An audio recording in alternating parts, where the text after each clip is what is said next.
Hey YouTube, try to make this video a few times now, and I'm just going to try again.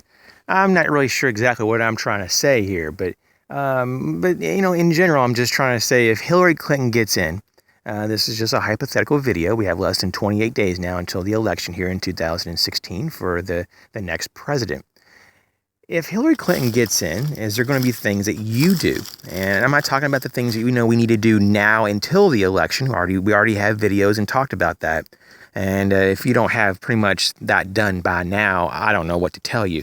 But what I can say is that, what kind of discussions can we have in the future or even now about things that you may have to change? And I'm talking about things that you would maybe change and or do if once we know for sure that she got elected, and so this is something that I've been thinking about, it's like, I guess a part of me wants to be more politically active if she got in, to counter her lies. There could be also another part of me that I'd want to support the NRA or other gun groups or other freedom of speech groups, maybe even privacy, organizations. There's groups that actually try to legislate more privacy for civilians. And I'm for all of that. So I guess, there's a lot of things to pick from about how you can support the Constitution and basically back up our Bill of Rights to the point that it makes a difference for our lifestyles, our well-being. Having that experience, the American experience, it's under threat right now like no other. And in a lot of places in the United States, you can't do and say and have a lot of things. And it's so amazing how one state is so different than another, but we all supposedly have the same Constitution. But some states don't look at the Constitution as a valid piece of law. They create their own. And while I'm all for individual state sovereignty, but we're called a union. The United States of America is a union. And so when we have this, we have core foundations, core principles and traditions, and they come back to the Bill of Rights, the first 10 of the amendments of the Constitution. And what we have here is a lot of states that are trying to circumvent or have circumvented those, many of them. At least half of the Bill of Rights in some states have been completely violated. So how can that be? How can it be one moment you're in one state and you're totally law-abiding because they have full liberties and they're going along with the Constitution?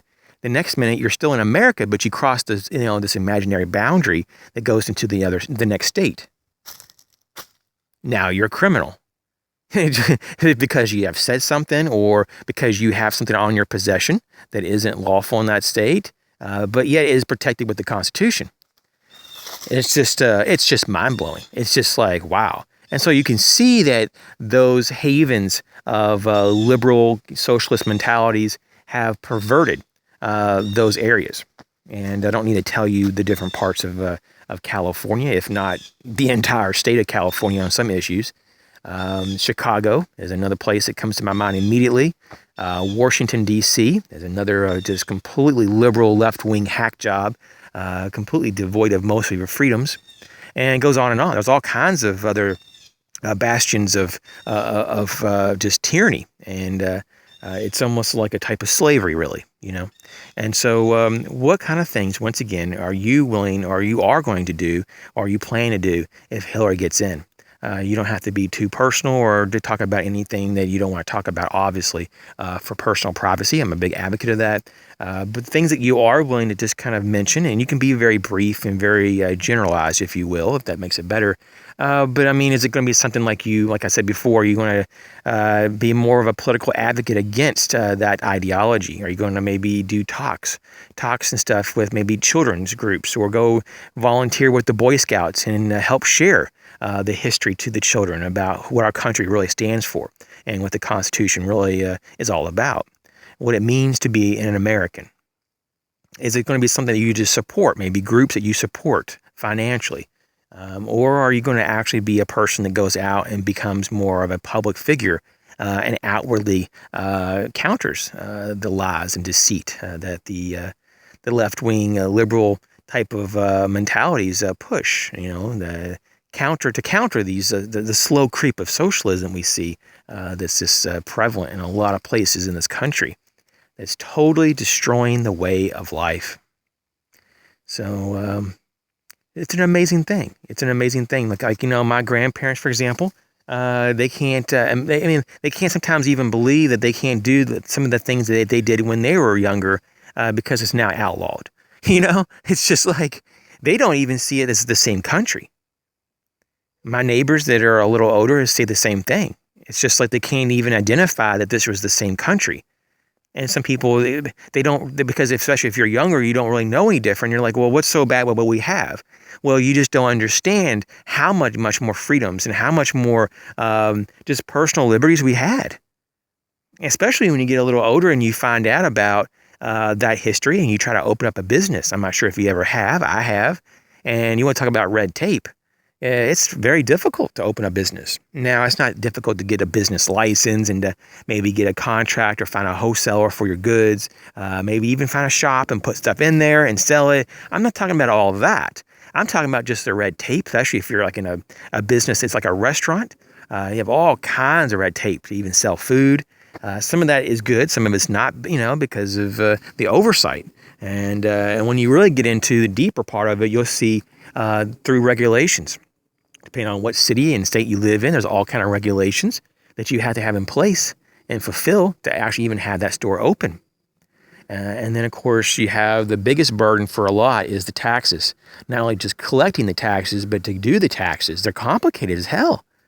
And so not only do you have to figure it out yourself, which most people don't, and so then you have another expense to pay someone to do your taxes or to do an audit or to whatever to maintain that so that you're not violating the law, so you're not a criminal.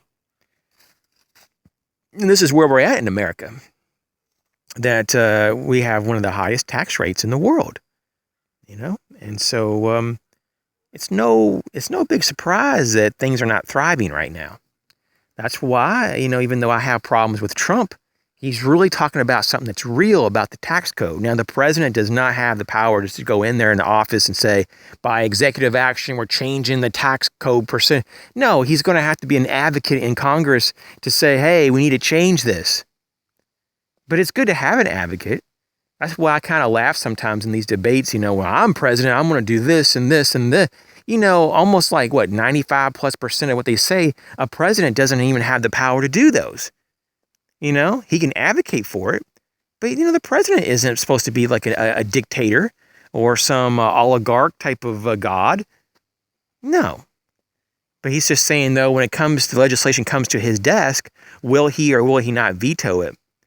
Will he actually write it into law? And that's what they should be saying, instead of saying that, oh, I'll do this and this and this, when they can't even lawfully do that to begin with.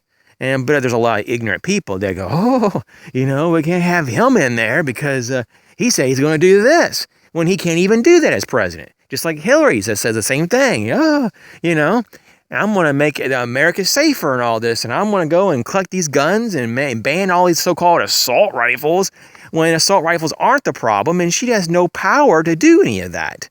Just like a moron. Of course, they play on people that are ignorant, because there's apparently a lot of people in America that are, maybe the majority, that are just very uneducated.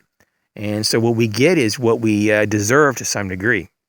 But I always say, American people should be more pissed, and they should be just mad as hell about what's going on to them, and how that the politicians and the globalists are using the puppets of politicians as the puppets to manipulate our freedoms and our lifestyles and to degrade the American dream. Everyone be safe. I'll catch you later.